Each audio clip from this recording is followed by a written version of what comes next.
Welcome to Top 10 Secret, where chilling mysteries are unveiled. Get ready to step into a world of terrifying ghost stories, eerie legends, and haunting secrets that will send shivers down your spine.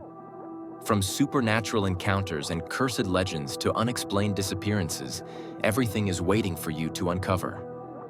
If you love spine-tingling thrills and want to test your courage, don't forget to like, share, and subscribe to the channel so you never miss a story.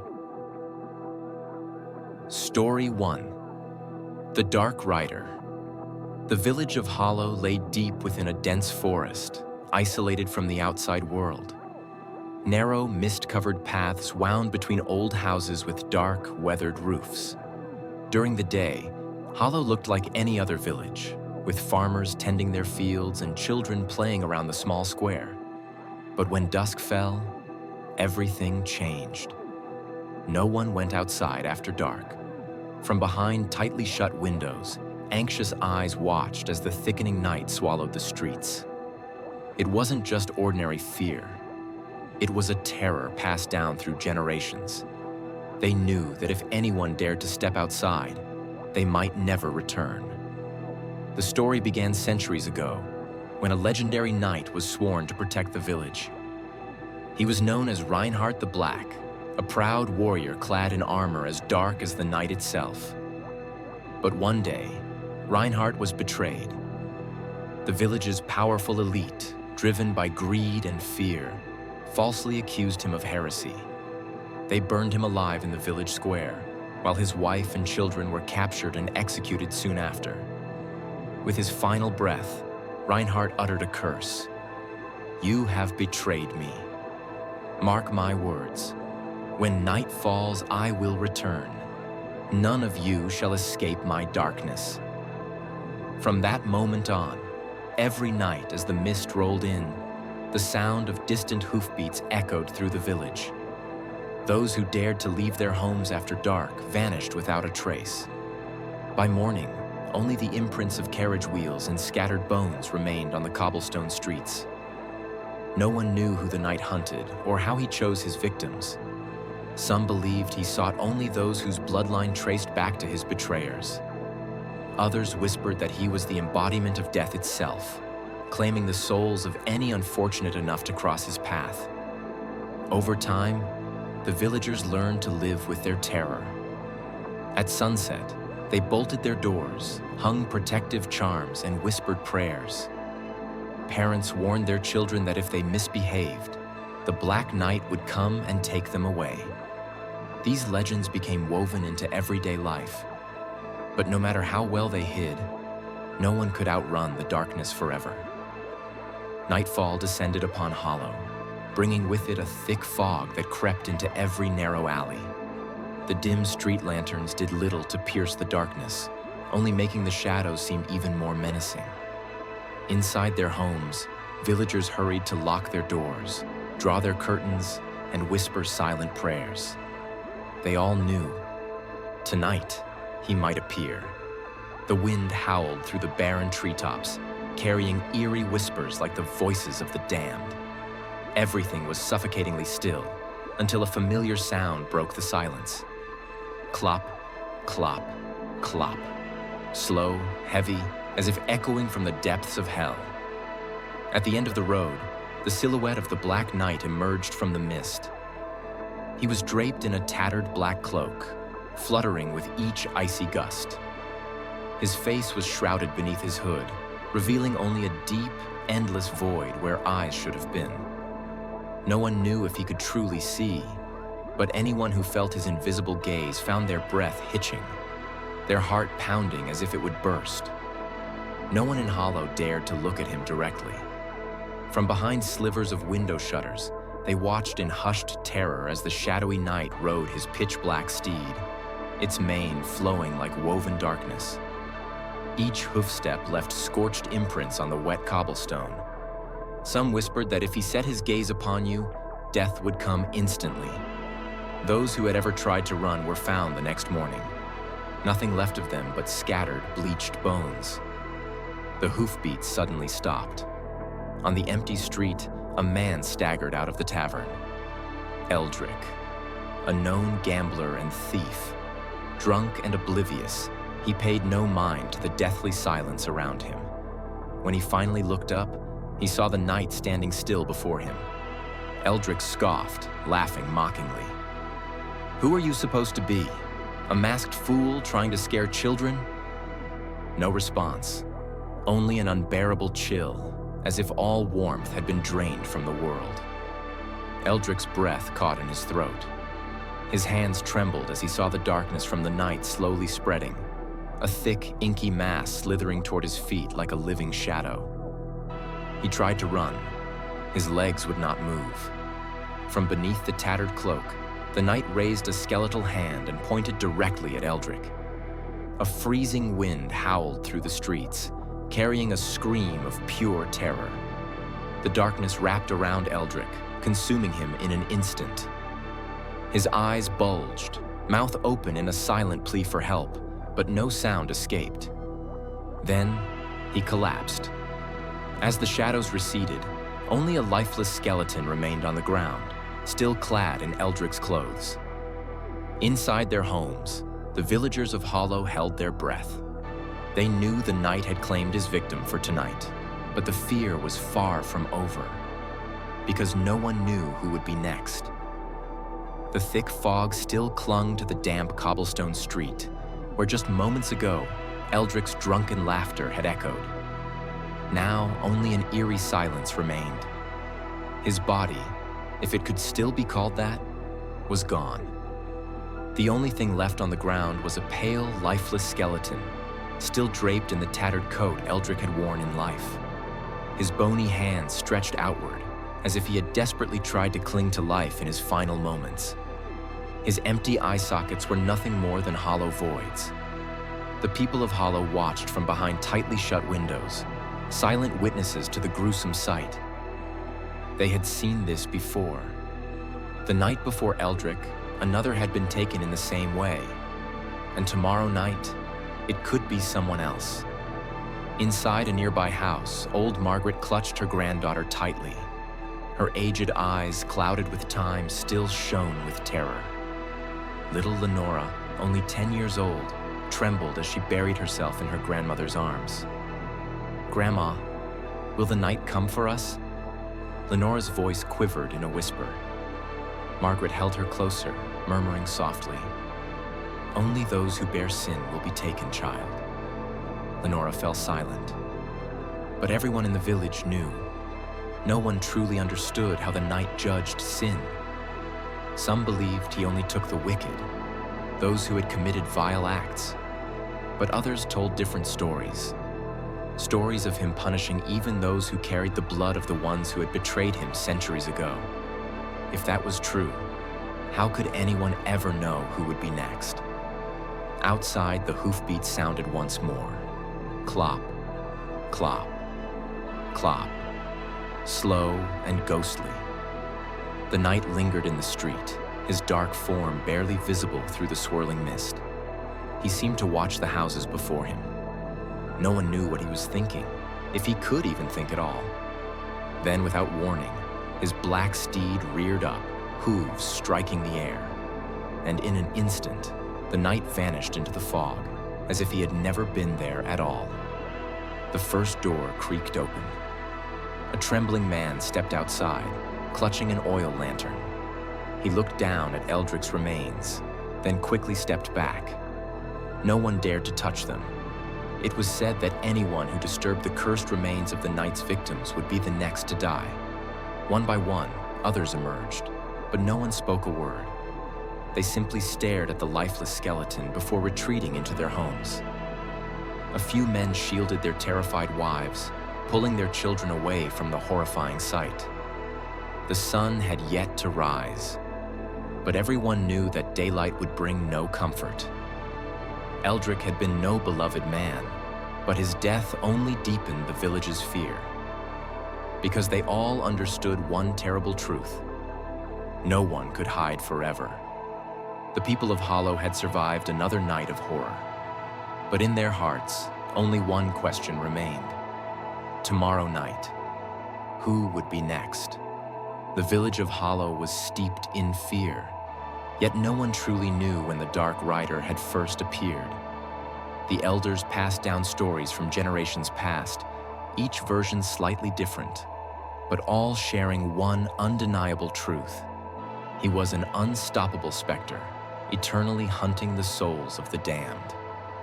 Lenora sat close to the fireplace, her wide eyes fixed on her grandmother Margaret as she spoke. Her voice was low and unsteady, as if she feared the very tale she was telling. Long ago, Hollow was not the dark place it is now. It was once a thriving village where people lived in peace. But then a pact was made, a cursed pact. Lenora swallowed hard, listening intently. Margaret continued. It is said that there was once a powerful knight who served a great lord in this land. He was a ruthless warrior, killing without hesitation, without mercy. He slaughtered not only his enemies, but also the innocent, all to please his master. But one night, the tables turned. He was the one betrayed. Lenora shivered. The people of Hollow, back when it was just a small village under his rule, rose against him. They captured him in the dead of night, bound him in chains, and burned him alive in the village square. The flames consumed him, but before he died, he spoke a curse. Margaret's eyes grew distant. He swore he would return. He swore that when night fell, he would hunt down the descendants of those who had betrayed him. He would never stop until every last one of them was wiped from this world. A chill ran down Lenora's spine. Then, does that mean we are his descendants? She asked, her voice trembling. Margaret remained silent. No one knew for certain who carried the bloodline of those who had once burned the night. Generations had passed, bloodlines had mixed, and now anyone could be his next target. But there was still one question Lenora couldn't ignore. Grandma, has anyone ever tried to break the curse? Margaret let out a weary sigh. Yes, child. Many years ago, a group of brave men tried to hunt the rider. They carried torches, weapons, and charms blessed by the priest. But she paused, her gaze drifting toward the window where the night loomed outside. By morning, none of them returned.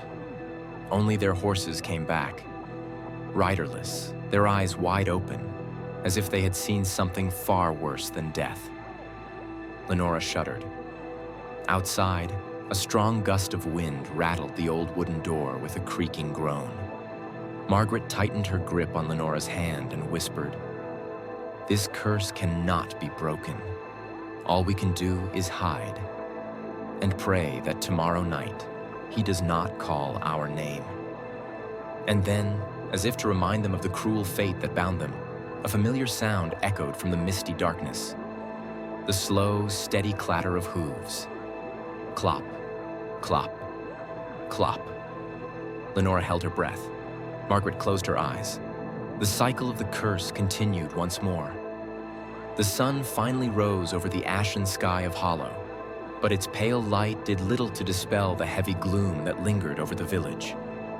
The cobblestone street, where Eldrick had been taken by the Dark Rider the night before, lay eerily silent. Only his bleached skeleton remained, a grim reminder of the darkness that had claimed him.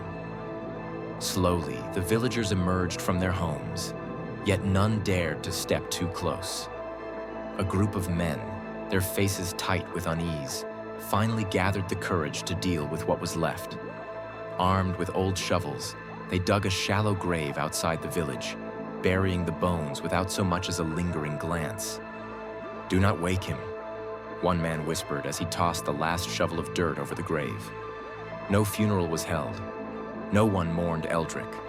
No loved ones came to leave flowers upon his resting place. He had died as he had lived, cursed and abandoned. But Hollow could not breathe easy just yet. Everyone knew that burying the dead was a meaningless act. It would not stop the truth. The rider would return.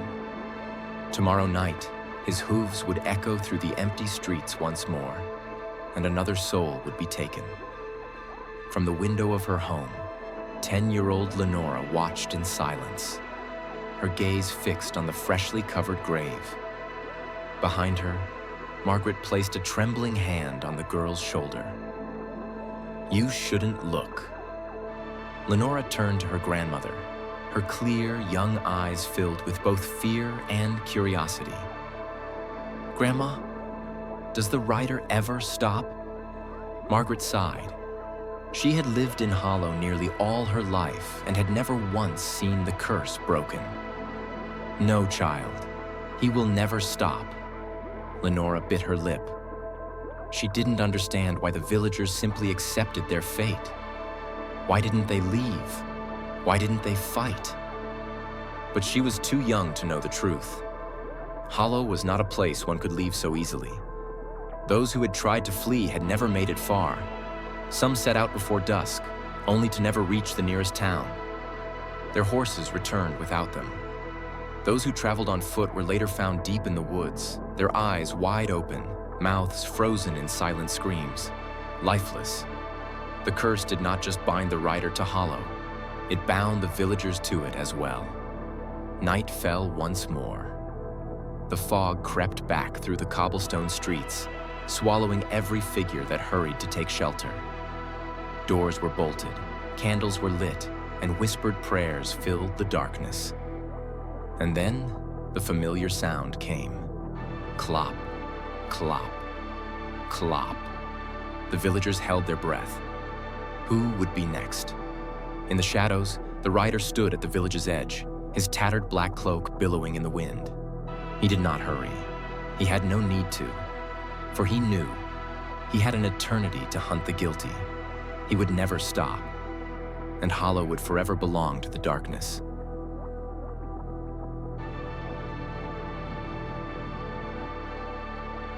Story 2, Whispers in the Dark.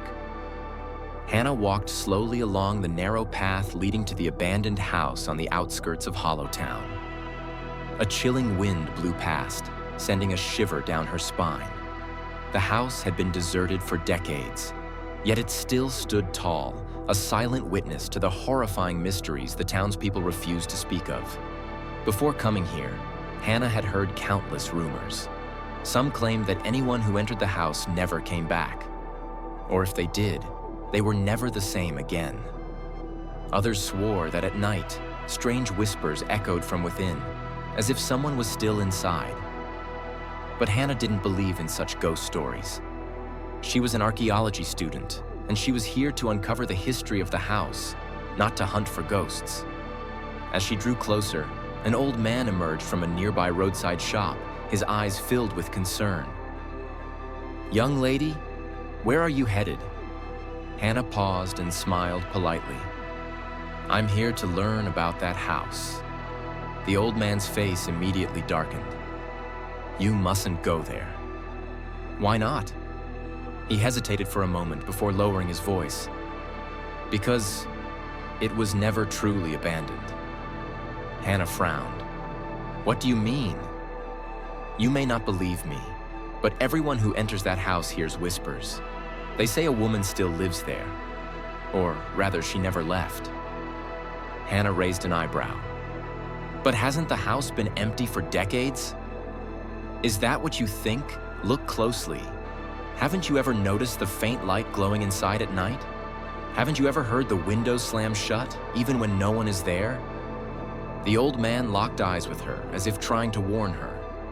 "I don't know what you're searching for, but if you're wise, you'll turn back while you still can." Hannah swallowed hard, but she couldn't let a ghost story stop her. "Thank you, sir, but I'll still go. I believe there's a logical explanation for everything." The old man sighed, his eyes filled with pity. "Young lady, remember this. If you hear whispers in the dark, do not answer." With that, he turned away, leaving Hannah standing alone on the empty road. Another icy gust of wind blew past. She took a deep breath and continued toward the abandoned house, unaware that the warning would soon become reality.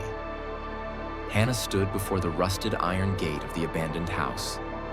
It loomed tall and ominous, surrounded by withered trees that looked like skeletal hands clawing out from the earth. A decayed wooden sign hung loosely on the door, its faded letters barely legible. "Do not enter." She took a deep breath, trying to suppress the unease creeping into her mind.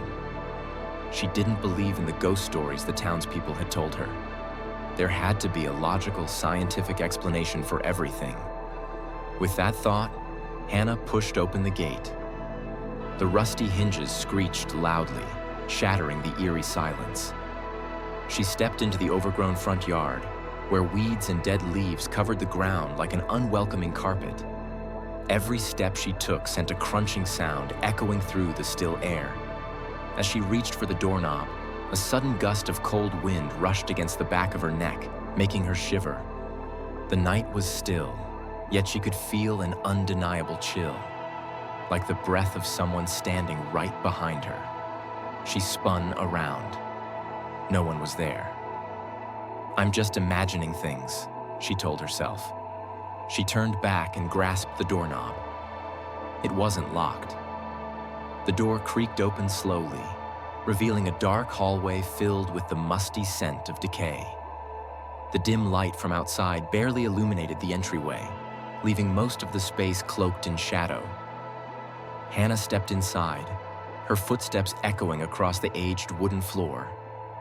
The air was heavy, thick with dust, and cobwebs stretched across the walls like ancient veins. She swept her flashlight around the room, the beam casting fleeting glimpses of the forgotten past. Then, she froze. A massive portrait hanging on the wall caught her eye. It depicted a gaunt woman with long, tangled hair, sunken eyes, and waxy, pale skin. But the most unsettling part was her eyes. Hollow, black voids that seemed to stare directly at Hannah. Her heartbeat quickened. She couldn't shake the feeling that the painting was watching her, following her every movement. Thump, thump, thump. Footsteps echoed from upstairs. Hannah whipped around, her breath hitching. She was alone. She was certain of it. Her hands clenched the flashlight tighter. A cold sweat trickled down her spine. But instead of running, she forced herself to move deeper into the house. She had to find out the truth. In the living room, tattered curtains swayed gently, despite the absence of any breeze. An old grandfather clock stood in the corner, but its hands had stopped moving long ago. Everything was coated in dust, as if untouched for decades. But as her flashlight swept across an antique armchair, her stomach dropped. There were fresh handprints in the dust. A chill ran down her spine. Someone had been sitting there recently. Thump, thump, thump. The footsteps returned. This time they were slower, louder, as if someone wanted her to know they were there. Hannah's fingers tightened around her flashlight. She could leave right now. She could run out of this house and never come back. But curiosity won over fear. She took a deep breath, then stepped toward the staircase, where the darkness awaited her. Hannah's footsteps echoed against the creaky wooden stairs. Each step groaned under her weight, as if protesting the presence of the living in this forsaken house. She aimed her flashlight ahead, but its weak glow barely cut through the suffocating darkness. She stopped midway up the stairs, listening. Silence. The footsteps from earlier were gone, but an unsettling feeling clung to her like a shadow, a crawling sensation that unseen eyes were watching her every move. "It's just an old house, Hannah. Nothing to be afraid of," she reassured herself. She kept walking. The second floor felt colder, the air thick with decay. Doors lined the hallway, some trembling slightly as if something lurked behind them. A foul, putrid scent filled her lungs, the stench of rot and something worse. Hannah covered her nose and moved toward the last room at the end of the hall. The door was slightly ajar, revealing nothing but an abyss of darkness inside. She pushed it open. The rusty hinges let out a screech, shattering the eerie silence. The room was empty. A dusty old bed sat in the corner. A large mirror hung on the wall, and faint dark stains marred the wooden floor. Stains that looked disturbingly like something had been dragged across it.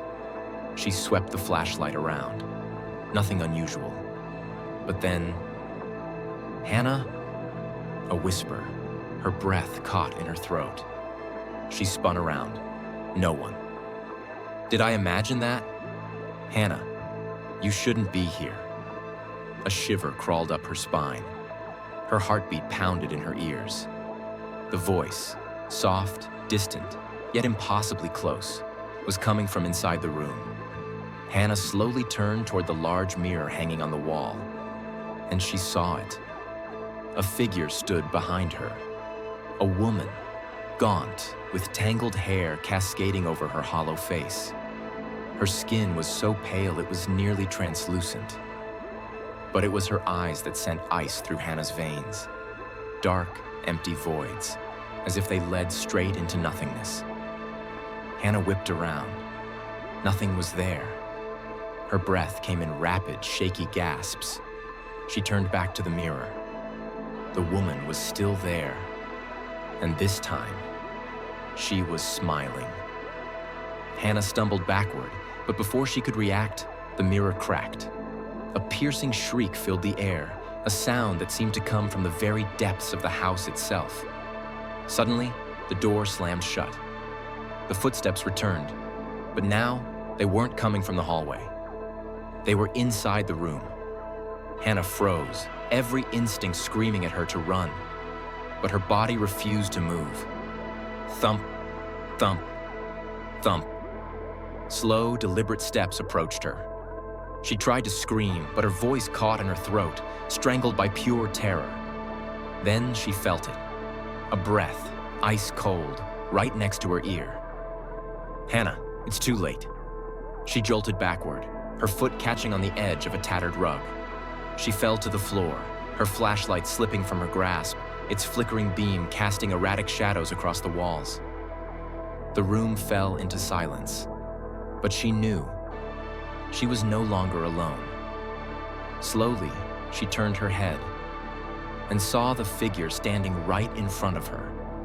Hannah lay on the cold wooden floor, her heart pounding as the flickering flashlight cast erratic shadows in the darkness. She didn't dare breathe, didn't dare move. It was right in front of her. From the abyss, a skeletal hand slowly reached out, its unnaturally long fingers trembling as if yearning to touch her. Panic surged through Hannah. She tried to crawl backward, but her body felt paralyzed. The overwhelming stench of decay filled her lungs, making her gag. "Help! Me!" a weak, broken voice whispered. Hannah froze. The voice was different this time. It wasn't an eerie warning. It wasn't filled with hatred. It was filled with pain, deep, unbearable sorrow. She blinked, trying to steady her breath. Looking closer, she realized the woman in the darkness wasn't reaching for her to harm her. She was kneeling on the floor, her hollow, black eyes gazing up at Hannah. Black tears leaked from the empty sockets, streaking down her pale, gaunt face. She didn't seem terrifying anymore. She seemed broken. "Who are you?" Hannah whispered. The woman trembled, her bony fingers digging into the rotting floorboards. "I am trapped. I have been for so long." Her voice cracked. Hannah glanced around the room, her eyes landing on something in the corner. A shattered picture frame lay face down, its glass splintered across the floor. Slowly, she reached for it and turned it over. Inside was a faded photograph of a young woman in a black dress, her features delicate, her expression mournful. The woman in the picture was the ghost before her. Hannah swallowed hard. "You're trapped." "What do you mean?" The woman shuddered, her lips quivering. "The curse. It holds me here. I cannot leave. I cannot rest." Her voice was laced with agony. Hannah's chest tightened. A soul bound to this place, unable to escape. "Can I help you?" The room suddenly grew colder. The woman lifted her head, and for the first time, a flicker of something almost human. Hope shone in her empty gaze.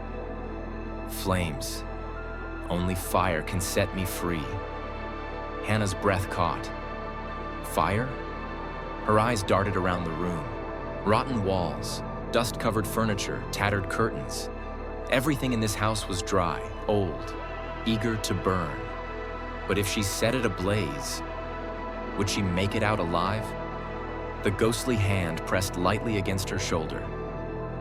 "Please, end my suffering." The plea in her voice sent a chill down Hannah's spine. She clenched her fists. She didn't know if this would truly free the spirit.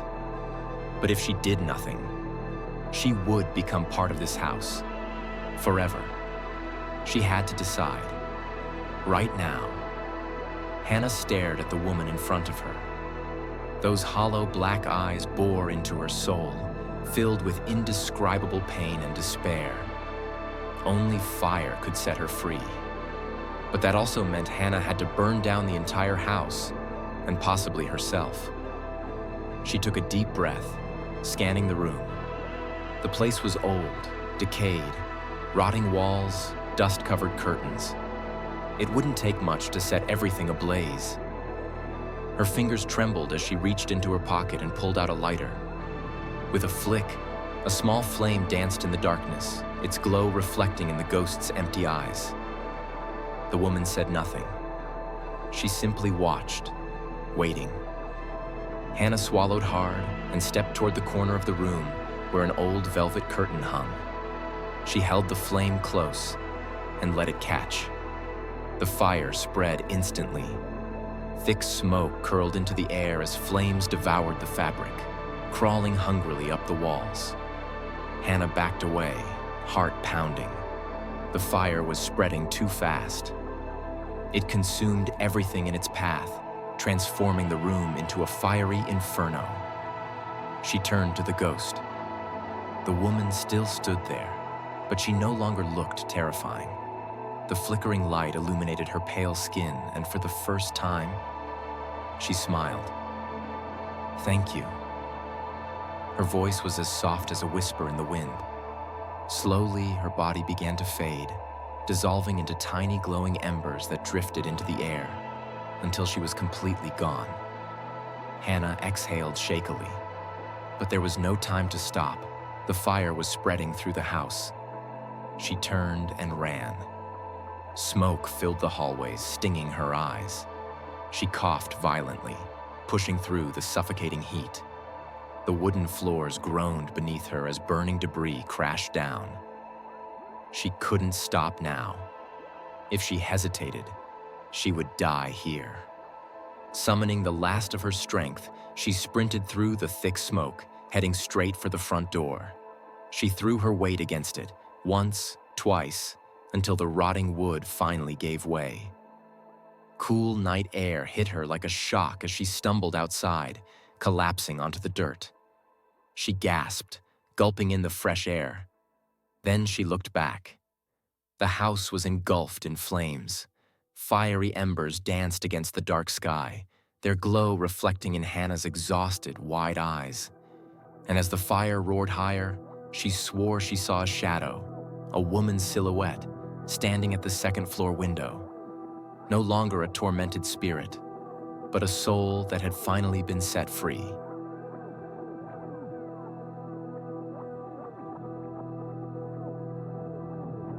Story 3. The Executioner of Two Souls. Darkness blanketed the sky. Not a single star dared to appear. The wind howled in long, mournful wails like the sighs of cursed souls. In the thick night, a lone figure walked silently. He wore a long, tattered cloak drenched in shadows. A mask concealed his face, but within the darkness of the fabric, his eyes glowed. One side burning red like hellfire, the other icy blue like impending death. He was the executioner of two souls, the judge of those who had escaped justice. the souls still lingering in this world due to the weight of their sins. He was neither human nor demon, but a force caught between two worlds, ensuring the balance between light and darkness remained intact. Tonight, he had a mission. A soul had evaded judgment for far too long. A being that had caused too much suffering without facing consequences. He was here to end that.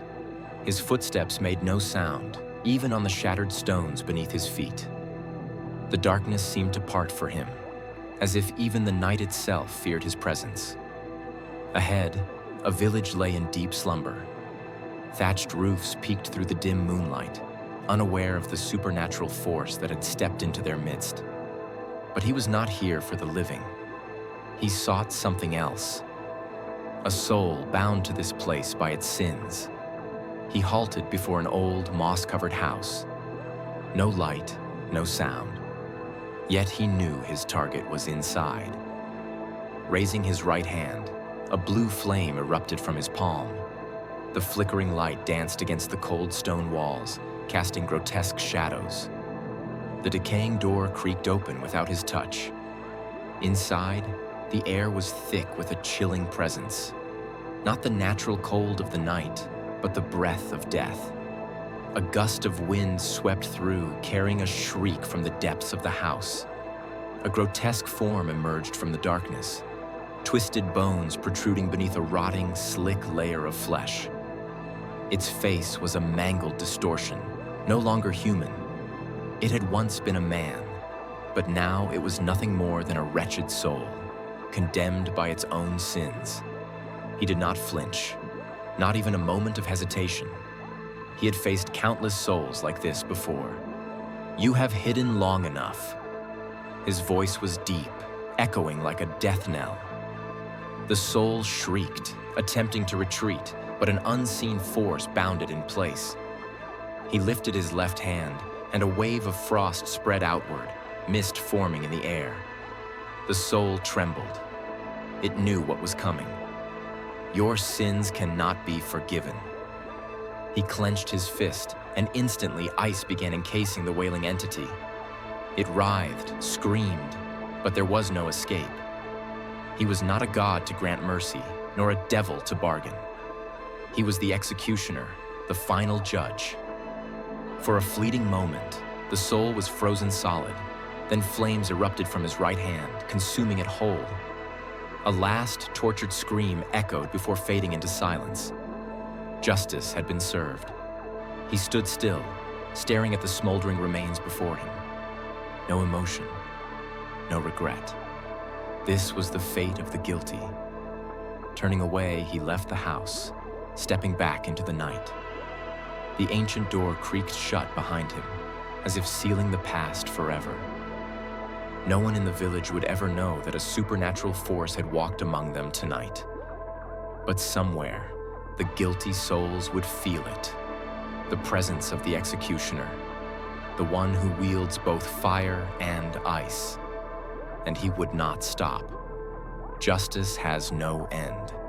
He continued his journey through the darkness, awaiting his next hunt.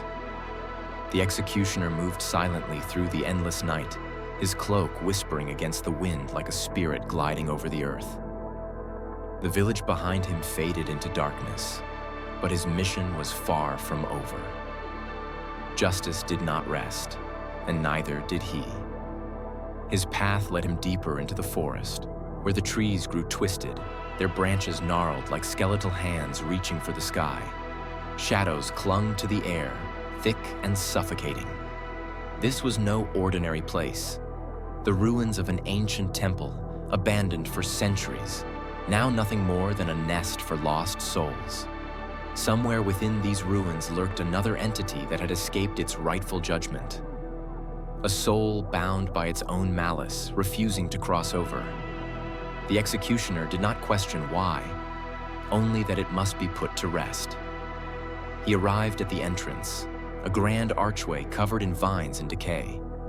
Strange symbols, long eroded by time, faintly glowed under the moonlight. As he stepped forward, a whisper brushed against his ears, soft, almost pleading. "Turn back, leave this place." or be consumed. He did not falter. Warnings were meaningless to one who carried judgment in his hands. With a single step, he crossed the threshold. The ground trembled beneath him. A chilling wind spiraled through the ruins, and suddenly, the whispers turned to screams. From the darkness, shadowy figures emerged, their hollow eyes filled with endless torment. These were not the innocent dead. They were the damned. The first wraith lunged, its form shifting like smoke, claws stretching towards him. Without hesitation, he raised his right hand. Flames erupted, slicing through the air like a blade.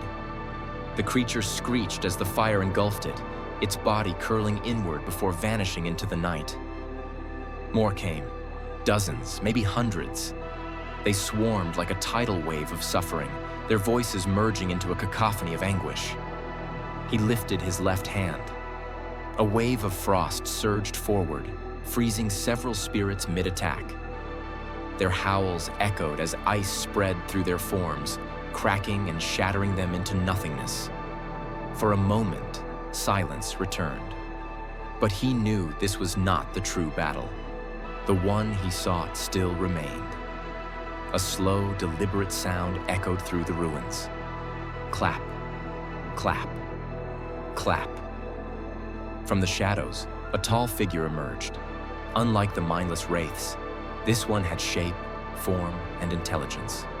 Its face was partially obscured, but the glint of malevolence in its eyes was unmistakable. Executioner, you have come far, but do you truly understand what justice means? The voice was deep, laced with amusement. The executioner did not reply. Words were wasted on the condemned. The figure smirked and extended a hand.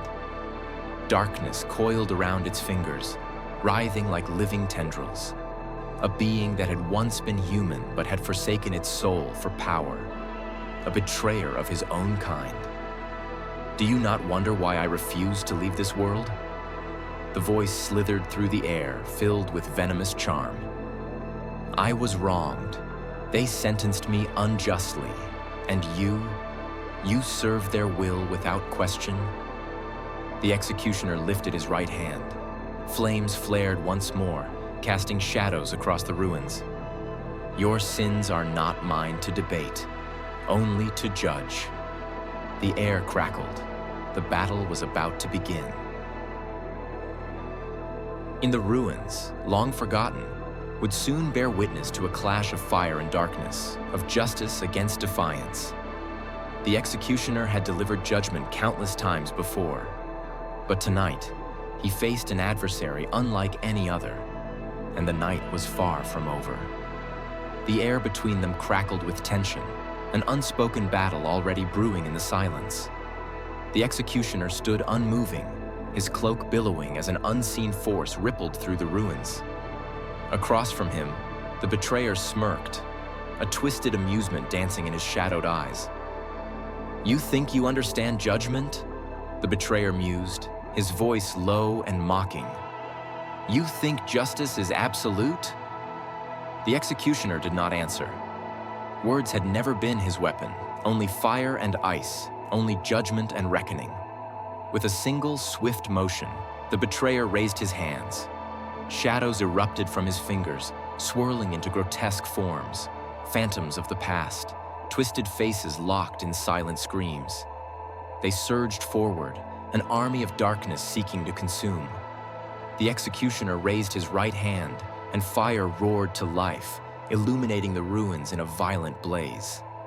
The first wave of phantoms disintegrated upon contact, their tortured wails echoing into the abyss. But more replaced them, endless and relentless. From his left hand, frost erupted, a freezing storm that swept across the battlefield, halting the creatures mid-charge.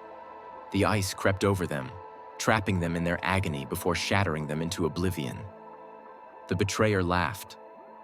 Impressive, but do you truly believe you can stop me? With a flick of his wrist, the ground trembled. The ruins groaned as darkness surged, solidifying into jagged spikes that shot toward the executioner. He barely dodged, rolling to the side as a spike narrowly missed his chest. Raising both hands, he unleashed a torrent of fire and ice simultaneously, the opposing forces twisting and merging into a single devastating blast. The betrayer countered, his own dark energy slamming into the attack, sending shockwaves rippling through the ruins. The earth split. The sky trembled. The ruins screamed. The executioner knew this would not be an easy victory. This was no mere wandering soul. This was a being who had defied death itself. But judgment was inevitable. He pressed forward, closing the distance. With each strike of fire, he pushed the betrayer back. With each freezing blast, he chipped away at his defenses. Yet the betrayer did not fall. He fought back with cunning and fury, twisting the very fabric of darkness to shield himself. Their battle raged through the ruins, shattering stone and bone alike. Sparks flew, ice cracked, shadows writhed in agony. Finally, the betrayer staggered. For the first time, a flicker of doubt crossed his face. You are stronger than I expected." His voice was strained now, but still laced with defiance. But strength alone is not enough. He raised his hands once more. This time, the air around them darkened completely, as if the stars themselves had been swallowed. A suffocating force pressed against the executioner, as if the weight of 1,000 condemned souls sought to drag him down. Yet he did not falter. He called upon the full force of his power. Fire and ice surged, intertwining in a magnificent storm. The ruins trembled under the sheer energy, the very foundations of the world seeming to buckle. The betrayer's expression twisted, first in anger, then in realization. He had lost. With one final earth-shattering strike, the executioner unleashed his judgment. The betrayer let out a scream, not of pain, but of fear. His form shattered, fragments of darkness dissolving into the wind. And then, silence. The ruin stood once more in eerie stillness. The whispers faded. The tormented souls were finally at rest. The executioner turned, his task complete. Justice had been served, but his journey was far from over. As the first light of dawn crept over the horizon, he vanished into the shadows once more. His mission was eternal, his judgment absolute.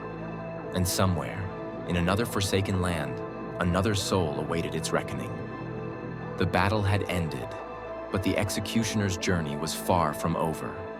Though the betrayer had been vanquished, remnants of his darkness still lingered in the air, a silent testament to the evil that once thrived in the ruins. The executioner could feel it, a festering wound in the very fabric of existence. He could not leave yet, not while the corruption still remained. He turned toward the heart of the ruins, where a massive stone altar loomed. Carved with ancient symbols, it pulsed with an ominous glow, as though feeding on the lingering darkness. Something was still alive here, something old, something powerful. As he approached, the ground trembled beneath him. The symbols on the altar blazed, the light shifting between a furious red and an icy blue. The executioner narrowed his eyes. This was no ordinary relic. It was a conduit, a vessel of cursed energy left behind by the betrayer. A whisper slithered through the air, curling around him like a phantom's touch. "You have burned my master, but his fire still lives within me." From the altar, a mass of writhing shadows erupted, taking form. A creature of pure darkness, its body flickering between flame and frost, its voice a chorus of tormented souls. The executioner stood firm. He had seen horrors beyond imagination, and this one would be no different. With a swift motion, he raised his hands. Fire and ice surged forth, colliding with the creature. But instead of recoiling, it absorbed the power, growing stronger. Its twisted laughter echoed through the ruins. "Fool, I am born of both fire and frost. Your power is mine." The executioner frowned. He had faced many adversaries, but never one that could consume his own energy. This would require more than brute force. It would require understanding. He took a step back, lowering his hands. The creature hesitated, uncertain. The executioner closed his eyes, focusing not on destruction, but on balance. Fire and ice were not meant to war endlessly. They were two halves of the same force. One could not exist without the other. The creature lunged, but this time, the executioner did not attack. He opened himself to the energies, allowing them to merge. The flames no longer burned unchecked, nor did the frost seek to consume all warmth. Instead, they intertwined, forming a single harmonious force. When he opened his eyes, his hands no longer wielded separate elements. Instead, a luminous sphere of pure energy hovered between them, a fusion of fire and ice, destruction and restoration. The creature shrieked, sensing its doom. It lashed out, but the executioner thrust the sphere forward. The energy expanded, enveloping the altar, consuming the corruption. The ruins trembled, the ancient stone crumbling under the sheer force of equilibrium. The creature's screams faded into the void as it was unmade, its essence returning to the cycle of existence. The silence that followed was absolute. The altar, now a mere ruin among ruins, had lost its glow. The executioner exhaled slowly. The curse was broken, but his task was not complete. Evil would rise again, in another form, in another place. And when it did, he would be there. Without a word, he turned and stepped into the shadows. The world would never know his name, nor sing of his deeds. But that did not matter, for he was the executioner, and his judgment was eternal. The battle was won, and the curse was broken. But the executioner knew his path had not yet ended. He stood among the ruins, the remnants of ancient corruption fading into nothingness. Yet a strange weight still pressed upon his chest. Something lingered, something unseen but deeply felt. The sky above had begun to clear, revealing a crescent moon casting its silver light upon the wreckage. His hooded figure remained still as he stared at the altar, now nothing more than crumbled stone. The voices of the past had gone silent, but one question remained. Was he truly free? A sudden gust of wind carried a whisper through the night. Not the voice of the betrayer, nor the wailing of lost souls. This was something different, something older. Executioner. You have severed the chains of the past, but your own fate is still bound. The words resonated through his very core, chilling him more than any frost he had ever wielded. He turned sharply, but there was no one there. Only shadows danced along the ruined walls. His hands clenched into fists. He had spent so long fighting, so long wandering through the endless darkness, carrying the burden of judgment. And yet, even now, he was but a tool of fate. Could he break free? Could he choose his own path? His gaze fell upon his own hands, one still pulsing with the remnants of fire, the other tinged with ice. These were the gifts and the curse that had defined him. Power that had made him the executioner. Power that had enslaved him to an eternal cycle of blood and retribution. He had once believed that balance was the answer. That harmony between fire and ice would grant him peace. But now, standing in the wake of his final battle, he realized the truth. Balance was not the end. It was only the beginning. With newfound resolve, he raised his hands, summoning both elements once more. The fire burned hotter than ever, the ice sharper than the coldest void. But this time, he did not wield them as weapons. He wielded them as the tools of his own destiny. He brought his hands together. A shockwave of raw energy erupted from his palms, shaking the very earth beneath him. The fire and ice merged once more, but instead of forming a weapon, they dissipated into the night sky, scattering into the stars. For the first time in centuries, the executioner let go. The burden lifted. The whispers ceased. The unseen chains shattered. He was no longer bound to the past, no longer shackled by duty, by vengeance, by the will of powers beyond his own. He had fulfilled his purpose, but his story was no longer dictated by prophecy or fate. He had become something new. A lone figure stood at the edge of the ruins, staring into the vast horizon where the first light of dawn began to break. The executioner pulled his hood lower over his face, taking one final look at the battlefield that had once defined him. And then, without a word, he walked away. Into the unknown, into a future that, for the first time, belonged to him alone. His judgment was eternal, but his soul was finally free.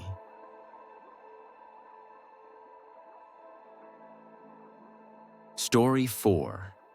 The Curse of the Witch in the Deep Forest.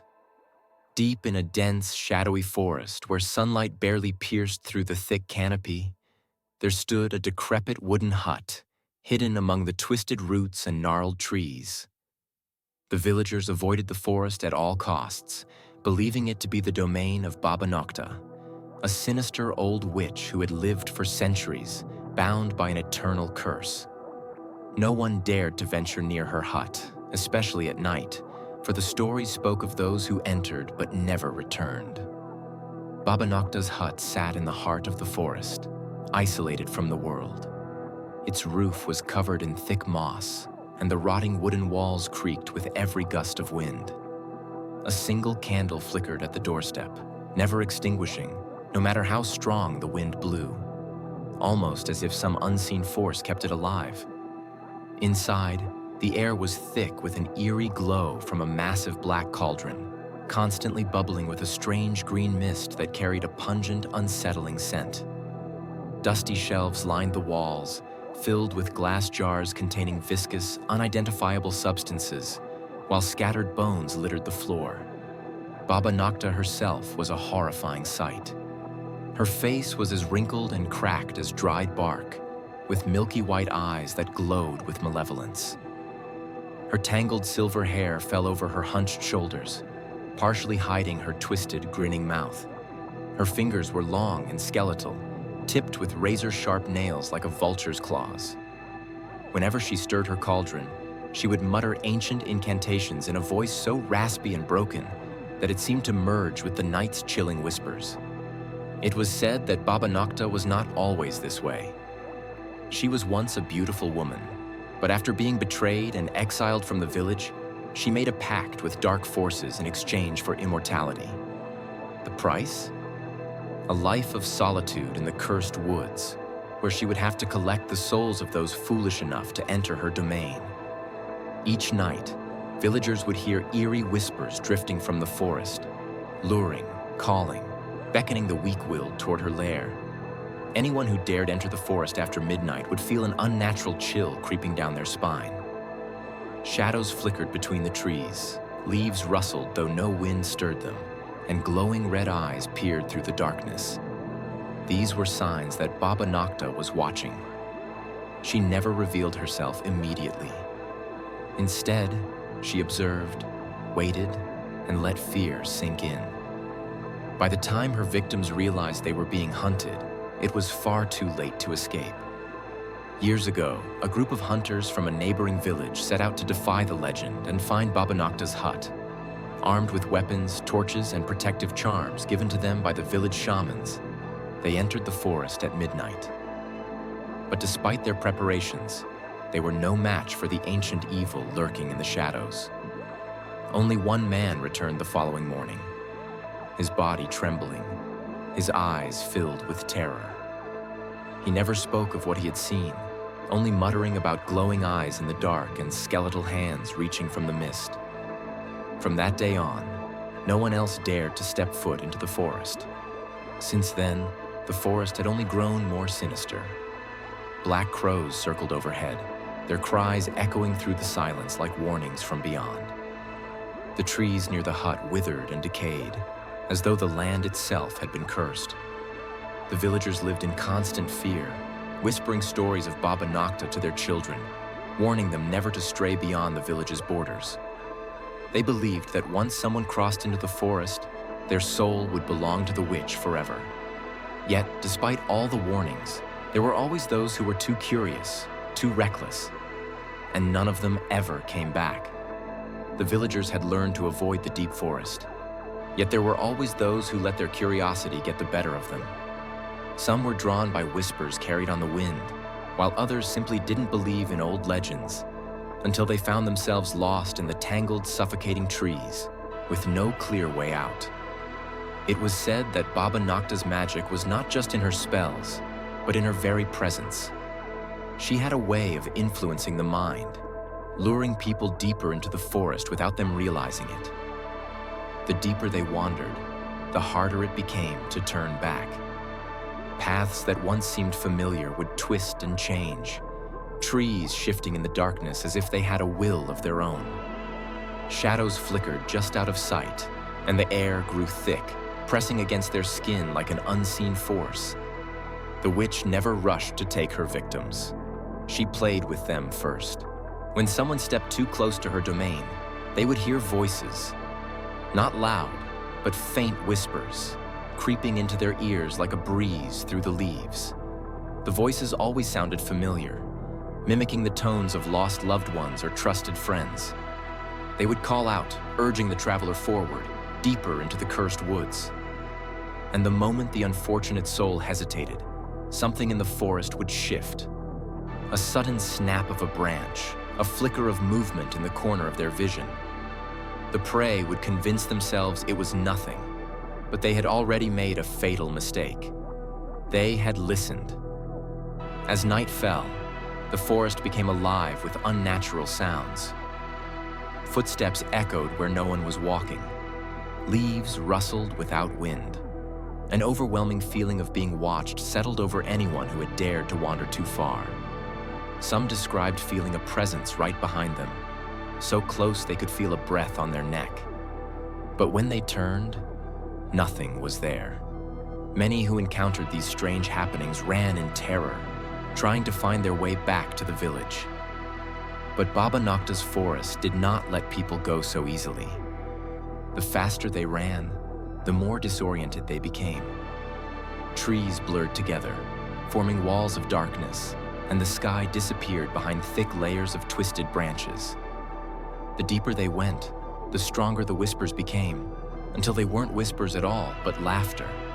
Low, raspy, and full of malice. And then, the candle appeared. No matter how lost someone was, they would eventually stumble upon the witch's hut. The single candle by the door flickered, its flame unnaturally still despite the cold night air. The door was always slightly open, revealing nothing but darkness beyond. It was at this moment that the lost traveler had one final chance: to turn and run, to fight against whatever had drawn them here. But most never did. They would step forward, and the moment they crossed the threshold, the door would slam shut. Some villagers claimed to have heard the last screams of those who had entered, muffled and distant as if coming from deep underground. Others said they saw figures in the windows, pale faces with hollow eyes staring out, pleading for help before vanishing into the blackness.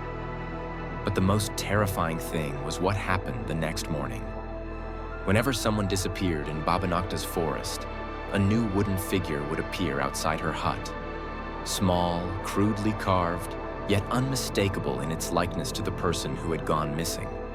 Some believed these figures held the trapped souls of her victims, doomed to remain in her collection for all eternity. And so, the warnings continued. Never enter the forest at night. Never listen to the whispers. And if you see the candle by the door, run. Yet, despite all the warnings, the witch's game never ended. The forest was patient, and Baba Nocta always knew. There would always be another fool who didn't believe in the stories. and the candle would be waiting. The witch's revelation. The villagers often spoke of the disappearances, but few ever dared to wonder what happened to those who never returned. They assumed the worst, that Baba Nocta devoured their souls, that she used them in her dark rituals, or that they were simply erased from existence. But in reality, what awaited them inside the witch's hut was far worse than anything they had imagined. For those unfortunate enough to step through the open door, the world changed the moment it slammed shut behind them. Inside, the air was thick with the scent of burning herbs, damp earth, and something foul, something rotten. The glow from the cauldron cast sickly green light across the room, flickering against the crude wooden walls, which were lined with shelves filled with grotesque objects. Skulls with hollow eyes, jars of thick, pulsing liquid, and dolls woven from human hair. Then, from the shadows, she emerged. Baba Nocta never hurried. She moved slowly, deliberately, her long, claw-like nails scraping along the wooden walls as she circled her prey. Her voice, raspy and ancient, slithered through the air like a whisper from the grave. "You came to me," she would say, her lips curling into a grin that revealed teeth far too sharp for a human. They always do. Those who found themselves in her presence would struggle to move, as if the very air inside the hut had turned to stone. Their bodies would betray them, their legs refusing to run, their voices failing to scream. And that was when the truth was revealed. Baba Nocta did not kill her victims. At least, not in the way the villagers believed. She collected them. One by one, she trapped their souls within her grotesque wooden dolls, those small, crude carvings that lined the shelves of her hut. Each one held the essence of someone who had wandered too far, who had ignored the warnings, who had listened to the whispers. They weren't dead, not fully. They could still see. They could still hear. They could still feel. But they could never move, never scream, never escape. And worst of all, they were aware. They sat on the shelves of Baba Nocta's hut, trapped for eternity, watching as she lured more and more souls into her grasp. They watched as their own families searched for them in the forest, calling their names into the darkness. They tried to scream, to warn them, but no sound came from their tiny wooden mouths. They were prisoners in their own bodies, helpless as time passed, as the world forgot them, as they became nothing more than dust-covered figures in the witch's collection. And so, the cycle continued. Each time someone new arrived, the whispering grew louder. Not just Baba Nocta's magic, but the trapped souls themselves. They had given up on escape. Now they only had one purpose: to warn the next victim, to tell them to run before it was too late, to break the cycle. But the moment someone listened, the moment they turned their head toward the whispers, it was already over. Baba Nocta watched. She waited. She smiled. And another wooden figure appeared on the shelf. For centuries, Baba Nocta's legend had been whispered in hushed tones around village fires, growing more chilling with each passing generation. The elders swore the forest had not always been cursed, that there was a time before the shadows, before the whispers. But no one could remember when. The witch's presence had become a constant, a nightmare woven into reality, an unbroken cycle of fear. But what no one knew was that Baba Nocta herself was bound to the forest just as much as her victims were. The truth, long buried beneath superstition, was that Baba Nocta had once been a woman of the village, a healer, a wise woman, a protector. She had lived among them, helping those in need with her knowledge of herbs and remedies. But fear is a dangerous thing. When a terrible sickness spread through the village, taking the lives of children and elders alike, the people turned on her, accusing her of witchcraft. In the dead of night, they dragged her to the edge of the forest, their faces twisted with hatred, their hands shaking with torches and stones. She pleaded.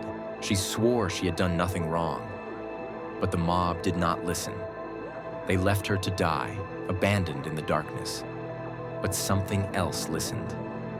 The forest, ancient and powerful, had been watching. It did not forget. It did not forgive. As Baba Nocta lay broken among the roots, her body frail and dying, a voice echoed through the trees, a voice older than time itself. "Do you seek vengeance?" With her last breath, she whispered, "Yes." The deal was struck. The forest claimed her, reshaping her into something neither alive nor dead. Her beauty withered, her body twisted, her soul darkened. She became part of the land, her existence tied to the trees, her rage fueling the whispers that lured the foolish into her grasp. But vengeance has a price. Baba Nocta had been granted immortality, but she was also trapped. She could never leave the forest, never escape the curse she had accepted. Her hatred fed the darkness, but it could never be satisfied. No matter how many souls she collected, no matter how many villagers disappeared into her hut, the hunger remained. And so, the cycle continued. The villagers believed avoiding the forest would keep them safe. But the truth was more sinister. The witch's curse did not simply wait, it spread. Each year, the trees grew closer to the village, their twisted roots creeping toward the homes of those who had once condemned her. The whispers reached farther, slipping into dreams, calling to the lonely, the lost, the desperate. No one could escape forever. And deep within the cursed forest, in the rotting wooden hut, Baba Nocta waited. For the next soul to step too close, for the next whisper to be heard, for the curse to continue forever. The village had learned to live in fear. Parents warned their children never to stray beyond the fields. Elders whispered prayers at night, and the hunters avoided the edge of the forest even in daylight. But no matter how careful they were, the curse of Baba Nocta was always watching, always waiting. Many believed that if they simply ignored the whispers, if they refused to acknowledge the stories, they would be safe. But the forest did not forget, and the witch did not forgive. She was patient. She knew that fear could only hold people back for so long, and it always started with a single step. The ones who disappeared were never reckless fools.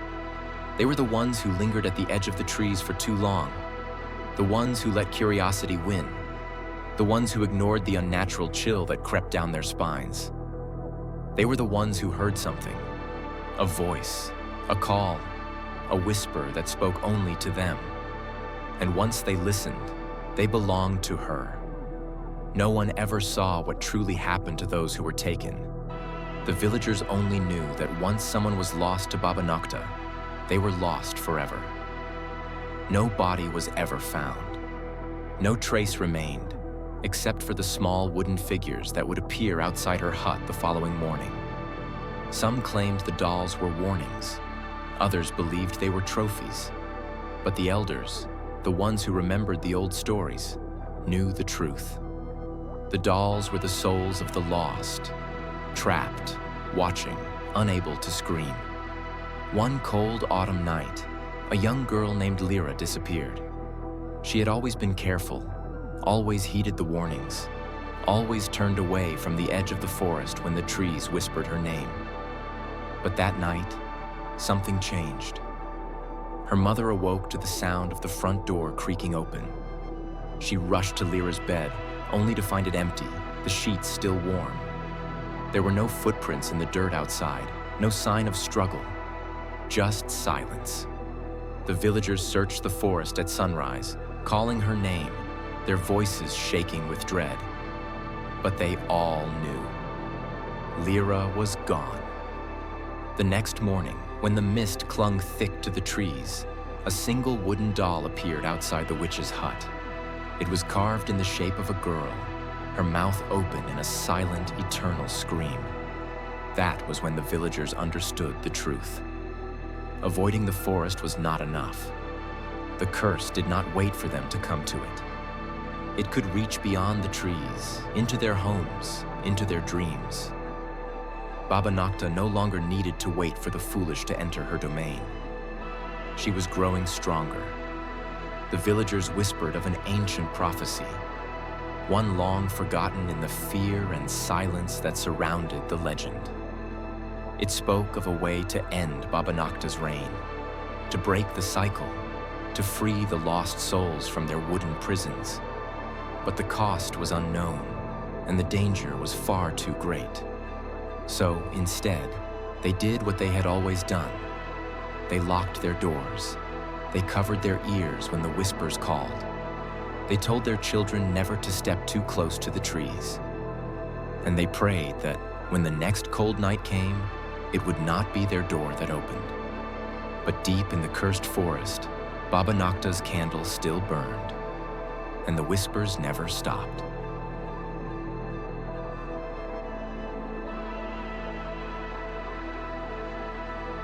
Story 5. The Curse of the Watcher. Eternal existence. On the jagged cliffside, where the wind howled like lost souls in the night, a motionless figure sat beneath the ever-full moon. He was known by many names. The Watcher, the Phantom of the Abyss, the Guardian of Darkness. But no one knew his true identity. No one dared to get close enough to find out. For as long as anyone could remember, the villagers had whispered stories about him, about a being who had existed for centuries, perhaps even longer. No one knew exactly when he had first appeared. All they knew was that even in their ancestors' time, he had already been there. Withered, draped in tattered cloth, one hand covering his face as if in agony or shame. And he never moved. The children of the village would often steal glances up at the cliffs, their curiosity growing like a dangerous flame. They would ask their elders, "Grandfather, who is the Watcher? Was he once human, like us?" But the old ones only shook their heads. No one wanted to answer, because they knew that to speak of him too often was to invite misfortune. Though no one dared to tell the full tale, the rumors persisted. Some believed he was once a proud king, cursed for defying the gods, condemned to exist between life and death for eternity. Others claimed he was an undefeated warrior, one who had refused to accept death's embrace and was now forced to watch everything fade while he remained, untouched by time. Whatever the truth was, he was still there, silent, unmoving. Beneath the moon's eternal glow, his hollow eyes were hidden behind his skeletal fingers, as if he could not bear to see the world around him. But was it true that he could not see?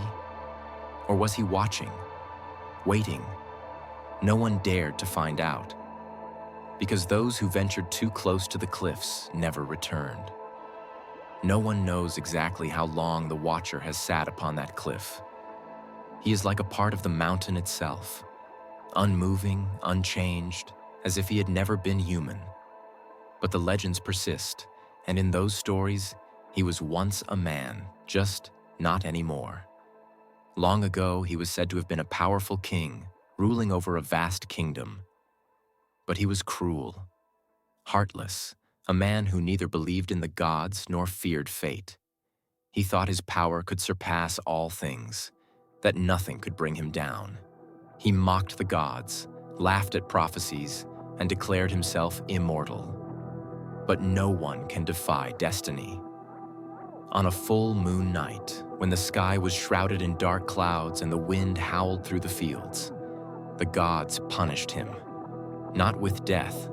Death would have been a mercy, but with eternal existence. They took away his voice so he could never beg for forgiveness. They took away his legs so he could never run.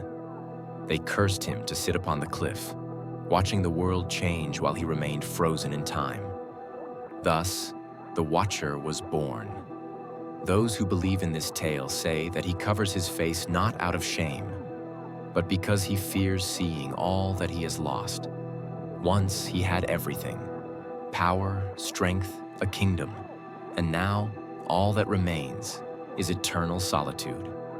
But there is another story, one that no one dares to speak too loudly. Some say that the Watcher was not a king, but the greatest warrior to ever live. He slaughtered countless men, bringing terror to every land he touched, never losing a single battle. It is said that he once met death itself in a fateful duel. But rather than bowing to fate, he challenged death to a fight. And he won. But the price of victory was not glorious immortality. Death could not let him go, nor could it take him. So he was cursed to sit upon the cliff, guarding the boundary between life and death, forever unable to enter the afterlife, yet no longer truly alive. Whichever story is true, one fact remains. He is still there. People may forget his name. They may stop speaking of him. But whenever they look up at the cliff, beneath the cold moonlight, they will still see a motionless figure, forever trapped in an unbreakable curse. And they wonder, is he enduring this torment willingly? Or is he waiting for someone to set him free? No one knows, and no one dares to find out. The tales of the Watcher do not end with his origins. They speak of the endless suffering he endures with each passing century. His immortality is not a gift, but a horrific punishment, an eternal existence with no end in sight. At first, he may have tried to resist the curse. Perhaps he screamed, begged the gods for mercy. But when he realized that no one could hear him, that he could never escape, despair began to consume him. How many generations has he watched be born and fade into dust? How many mighty kingdoms have crumbled into ruins? How many people have approached him out of curiosity, only to vanish into the darkness? No one knows his true thoughts. But one thing is certain: eternal solitude is worse than death itself. Although the Watcher remains motionless most of the time, there are those who claim they have seen him move. One story tells of a traveler passing by the cliff on a bright full moon night. When he glanced up at the peak, he saw the Watcher slowly lower his hand, revealing a hollow, empty face with eyes as dark as the abyss. The traveler fled in terror, but for years after, he felt an invisible presence watching him. Villagers also whisper that on stormy nights, when thunder cracks the sky, the Watcher is no longer where he was. When they look up, he is standing, gazing down upon the village with lifeless eyes, as if searching for something. But when the storm passes, he returns to his usual spot, sitting there, unmoving, as if nothing had happened. Did he really move? Or was it just the fear playing tricks on their minds? No one dares to find out. There is one legend that suggests he is not completely alone. It is said that once every century, an unfortunate soul becomes trapped with him. A lost wanderer, a sinner who has committed an unforgivable crime, or simply someone who unknowingly stepped onto this cursed land. These spirits cannot leave, cannot speak. They can only drift around him, swallowed by the endless mist. But he never turns to look at them. Perhaps he knows they are there. Perhaps he hears their faint sighs, their desperate whispers. But he does not look, does not react.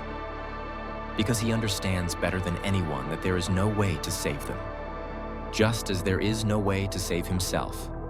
And so, he remains, a cursed being who cannot die, cannot live, only existing in endless waiting.